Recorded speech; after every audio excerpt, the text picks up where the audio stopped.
Good morning, selamat pagi siswa-siswi Blue Ocean. Perkenalkan, nama saya Christian. Hari ini saya akan mengajarkan tentang F&B product. Saya mengaku F&B product. Ya, kita sama-sama belajar tentang ilmu perhotelan, khususnya bidang F&B product. Nah, pertama-tama saya mau ambil dulu pengertian daripada perhotelan. Ya. Perhotelan adalah badan usaha akomodasi ataupun perusahaan yang menyediakan pelayanan bagi masyarakat umum dengan fasilitas jasa, penginapan, penyedia makanan dan minuman, serta jasa layanan kamar dan pencucian pakaian. Nah, itu yang disebut dengan perhotelan.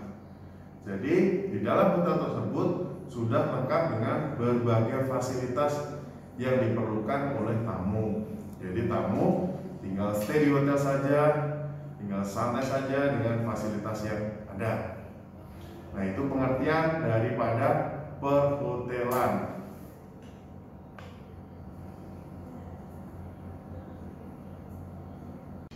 Kemudian sesi selanjutnya kita akan membahas tentang macam-macam departemen di hotel.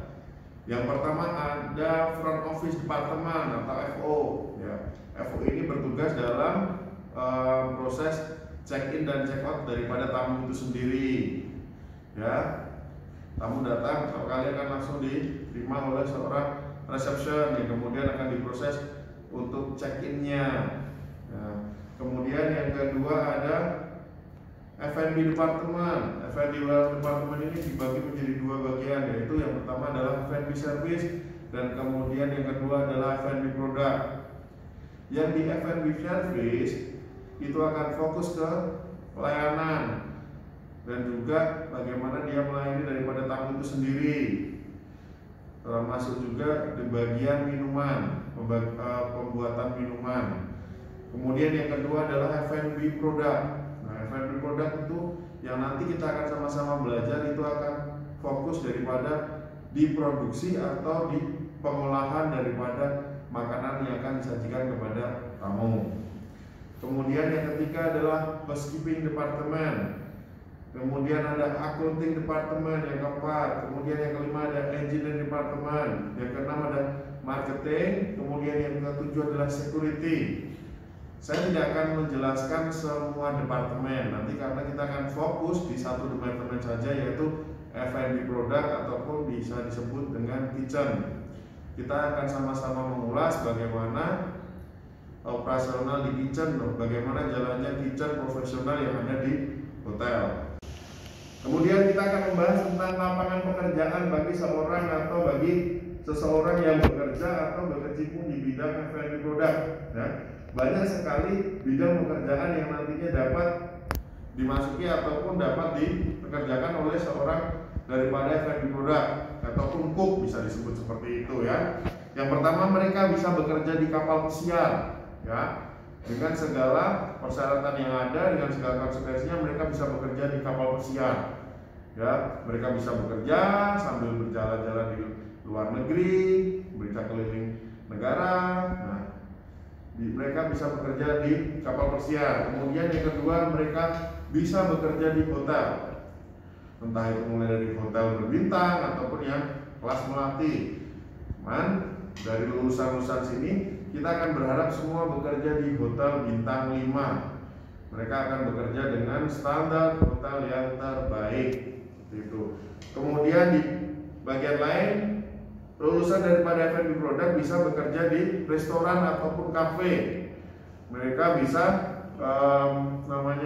membuat dan menyajikan masakan-masakan yang baik dan bagus kepada tamu ya. Mereka bisa berkarir di restoran ataupun di kafe. Kemudian bisa pindah-pindah dari kota satu dan kota yang lainnya.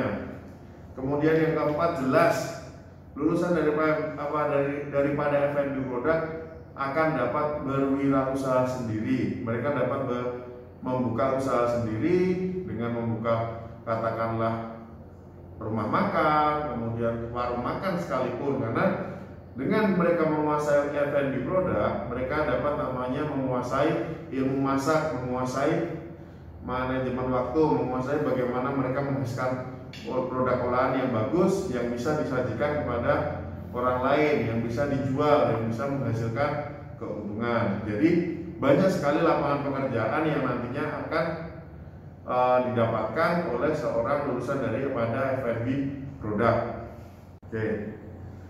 Nah, kita sudah mulai masuk ke materi selanjutnya, yaitu tentang F&B product atau kepanjangannya Food and Beverage Product. Judulnya memang Food and Beverage Product, cuman dari sisi ini kita akan fokus ke food product, ya, karena di beverage biasanya dia akan masuk di FB service, sedangkan saya akan mengambil di FB product. Jadi kita akan fokus ke food product ataupun kitchen, ya. Pengertiannya adalah proses pengolahan bahan mentah menjadi sesuatu yang menarik dan dapat disantap atau dinikmati, ya. Jadi food product itu pengertiannya adalah kita mengolah bahan itu dari mentah, kemudian kita bersihkan, kita cuci, kemudian kita olah sedemikian rupa dari macam-macam tahapan masak, dari kemudian contohnya direbus misalkan, dikukus, kemudian digoreng. Namanya teknik memasak itu kita pakai sedemikian rupa sehingga si bahan mentah ini akan menjadi bahan yang siap untuk disantap atau siap untuk disajikan. Tidak hanya langsung disantap, tapi kita harus kreatif. Kita harus pintar dalam menghasilkan atau menata si makanan tersebut semenarik mungkin. Dalam bahasa kitchennya, istilahnya adalah garnish, ya. Jadi kita harus bikin plating, kita harus menyajikan masakan tersebut yang bagus ke dalam piring, kemudian kita garnish, kita hias sedemikian rupa sehingga membuat orang itu semakin tertarik untuk menyantap makanan tersebut. Lanjut.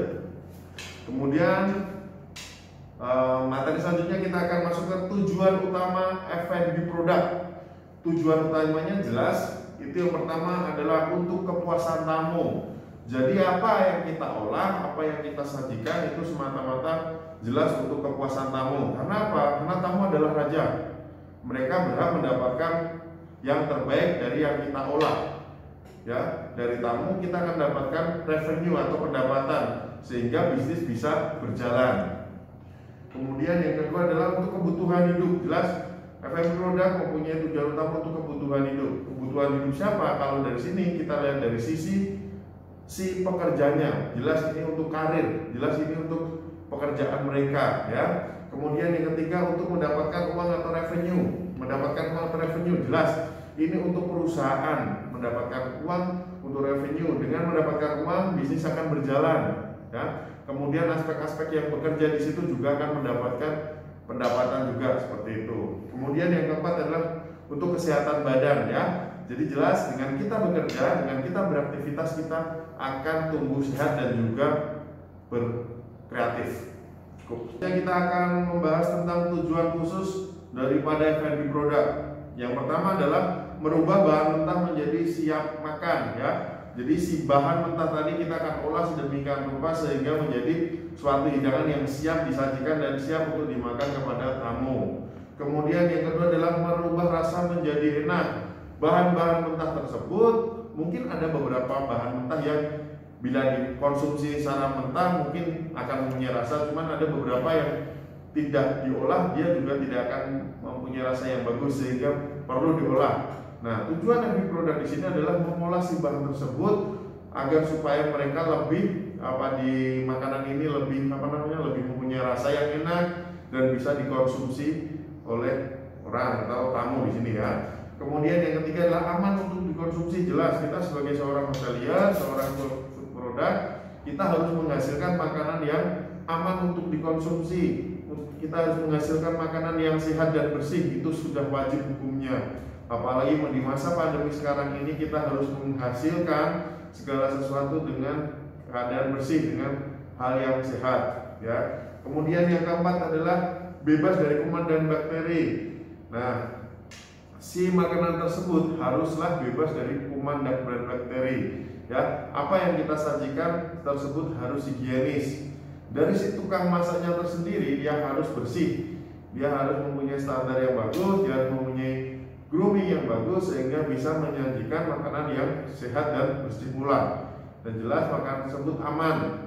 Contohnya dari tingkat kematangan, misalkan dari ayam dia harus benar-benar matang, ya harus benar-benar matang supaya aman dikonsumsi oleh manusia. Kemudian yang kelima adalah menaikkan harga kualitas makanan, ya. Jadi bagaimana caranya kita menjadi seorang yang kreatif? Bagaimana kita bisa menghasilkan makanan dengan harga dasar atau harga mentah yang murah, tetapi kita bisa menaikkan harganya setelah kita olah. Nah, kita harus pintar-pintar menggunakan bahan-bahan lokal, tapi dengan hasil yang bagus. Kemudian yang keenam adalah mempercantik tampilan makanan. Kita sebagai cook haruslah mempunyai kreativitas dalam menghasilkan makanan, haruslah mempunyai kepintaran dalam menghias makanan tersebut, di mana makanan yang bagus biasanya tersebut akan menarik nafsu makan daripada tamu, agar mereka menyantap akan lebih senang, seperti itu. Nah, kurang lebih ada 6 poin daripada tujuan khusus F&B produk. Terima kasih.